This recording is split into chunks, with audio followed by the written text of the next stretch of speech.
Kiungo mshambuliaji wa Brazil Roberto Firmino ameingia kwenye orodha ya wachezaji kutoka Amerika Kusini kuchukua Champions League akiwa na vilabu viwili tofauti. Kwa mara ya kwanza alifanya hivyo akiwa na Liverpool katika msimu wa 2017-2018 ambaye finali wakutana na Tottenham Hotspur, finali iliyopigwa katika uwanja wa Wanda Metropolitano, uwanja wa Atletico Madrid nchini Spain.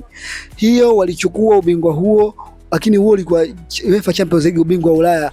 Na kwa mara pili msimu huu wa mwaka 2024-2025 akiwa na klabu ya Al Ahly kutoka nchini Saudi au Saudi Arabia, ambayo inacheza Saudi Arabia Pro League.